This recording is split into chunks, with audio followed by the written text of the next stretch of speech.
So what are some of the skills or knowledge that if you had handlers that were coming to you and getting dogs or you're working with, what are those things that you really would like people to know and understand? Or do you mean like characteristics of that trainer? Like what do you look for in those trainers to make them successful? And either one, or Mm. what is that thing? Because one of the things we talked about when you were here in Iowa is the whole concept of a dutiful trainer. But you also need somebody more than, we can talk about what a dutiful trainer is, but then we really also need somebody a little bit, few other things besides always showing up. Yes. So if I start very basic, and then I will try to rapidly move up to maybe more interesting stuff. But I really think that there is no way around a proper understanding of the operant conditioning model.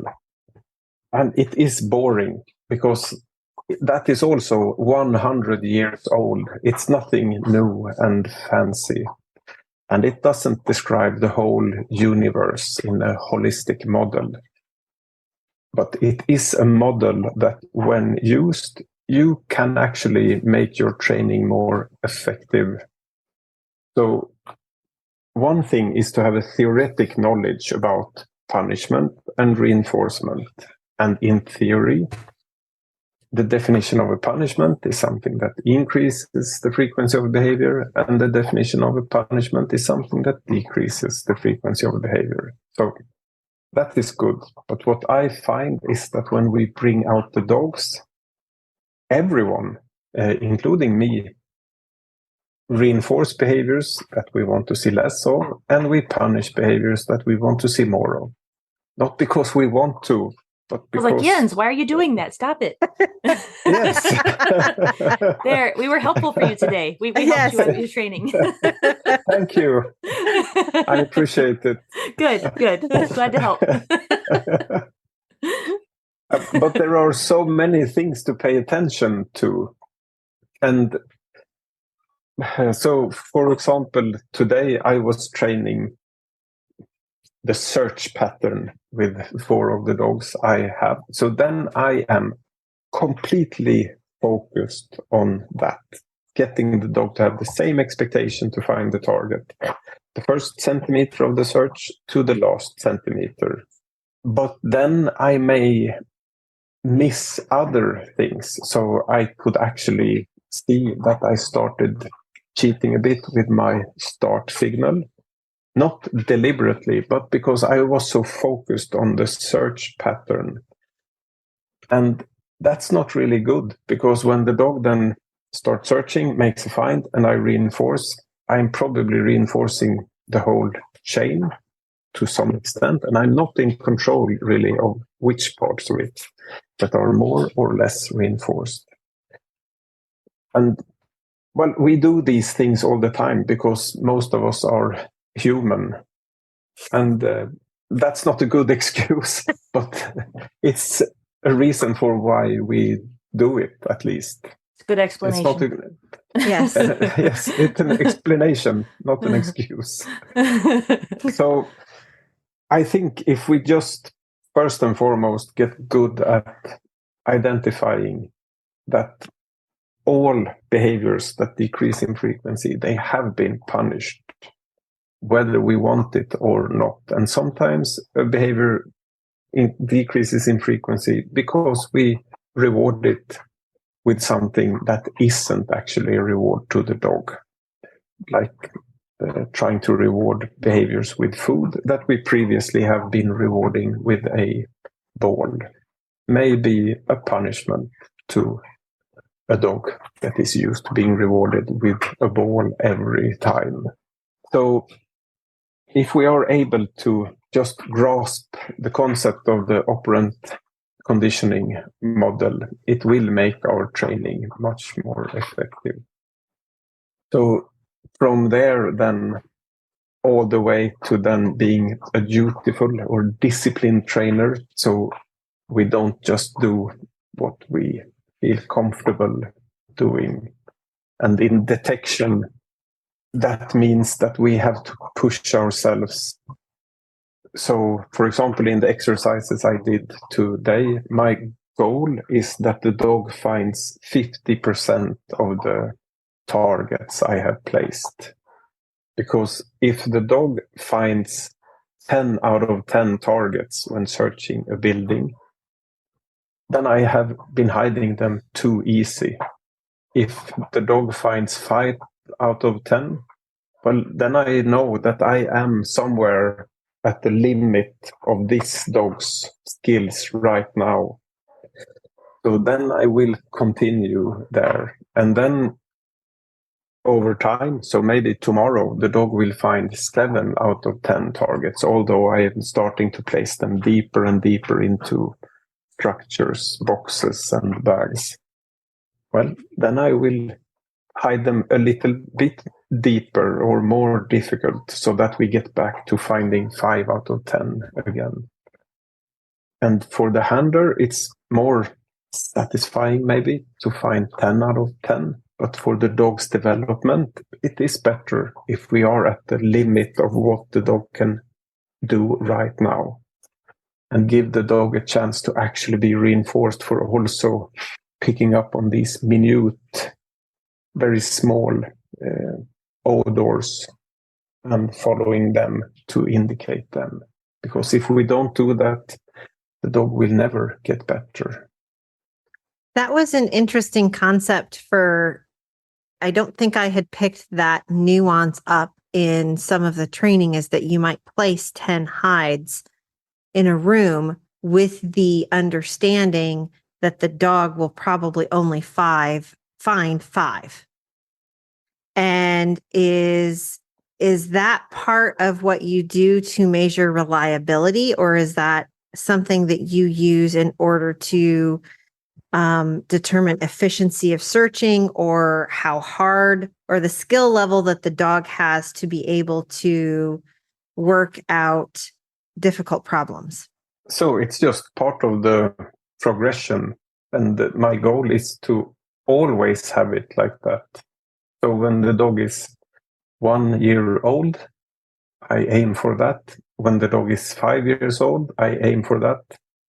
And when it's 8 years old, I aim for that in training. But hopefully the 10 targets when it's 8 years or 5 years old is much more difficult for the dog than the 10 targets when it's just 1 year. But if the dog is finding all targets, you either lack fantasy or you're too concerned to your own needs to reward the dog 10 times instead of 5, I would say. So I will try to rephrase it then, because maybe, so the rule of thumb that I use is that the dog should find 50% of the hides. So it doesn't have to find 50% this search, but over, let's say, the last days, it should have found approximately 50%. If we get close to 100%, it's too easy. Then we need to make it more difficult again. If the dog is just finding 10% of the targets, then I think we have been increasing the challenge too much, too quickly. So then we need to make it a little bit easier. What? Oh, sorry. I thought I had muted. I was yelling at my dogs.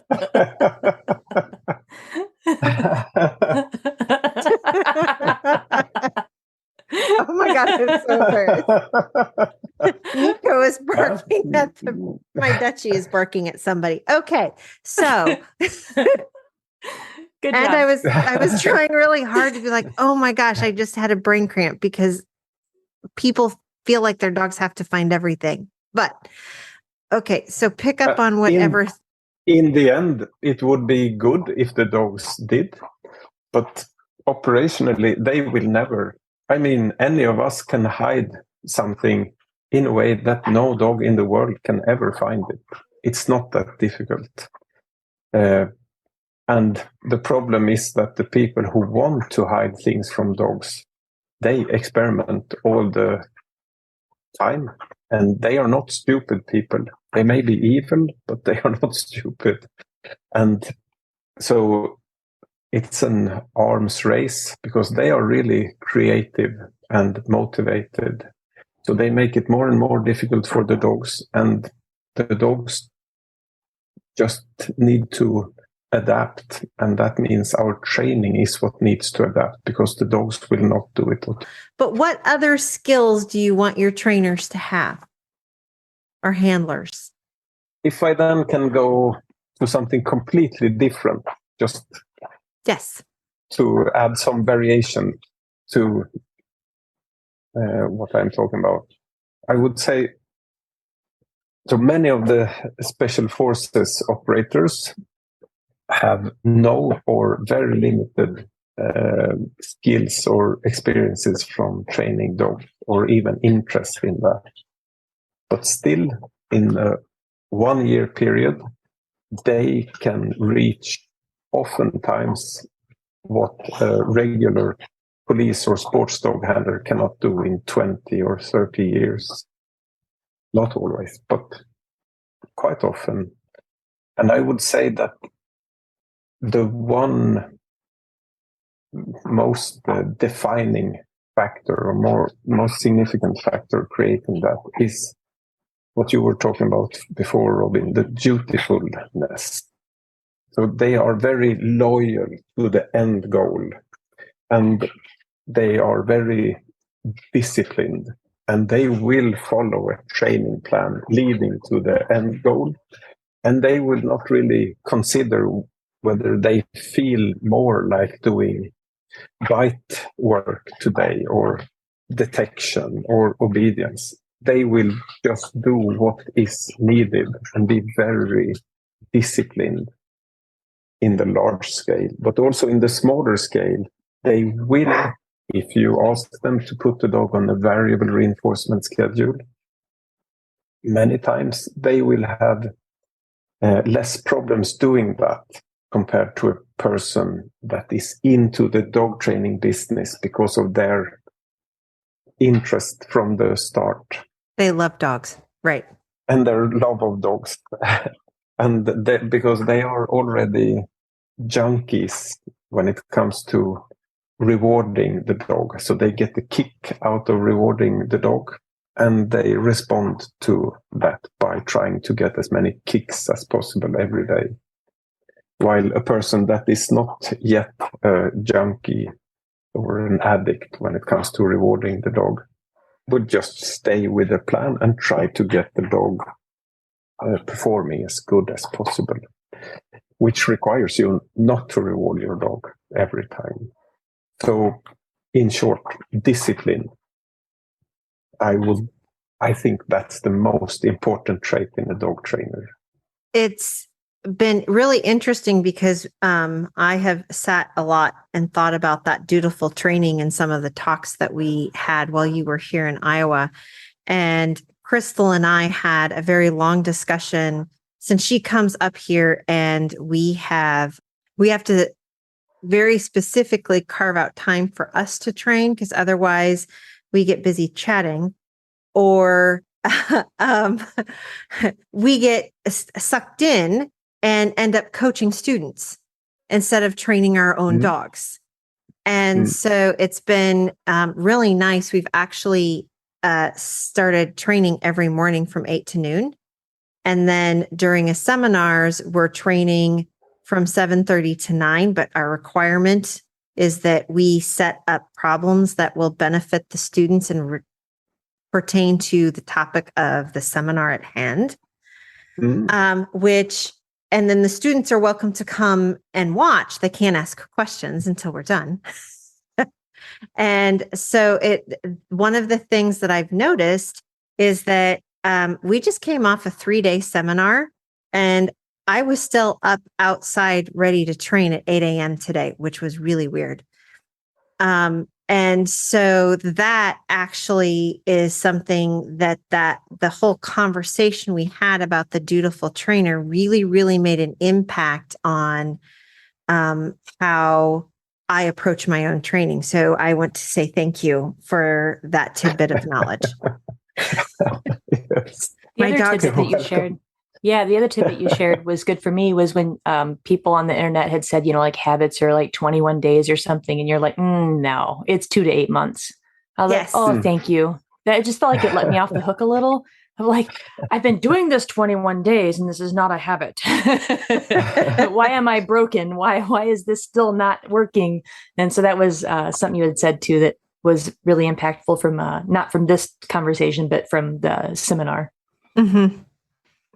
Yes, yeah, there are some really nice studies, not only on human habits, and many of them depart from the 1908 Jerks and Dodson studies on optimal arousal levels, because they were actually related to creating habits. But they show that it takes 2 to 8 months in general to create a new habit. But there is a way to shortcut it a bit, and that is to connect the new habit to an already existing habit. So if you have one habit, you can connect the new habit to it, and then it will go a little bit faster. How much faster, I don't know. But you already gave the example of the habit stacking where you said when you had to stop to let the dogs out to go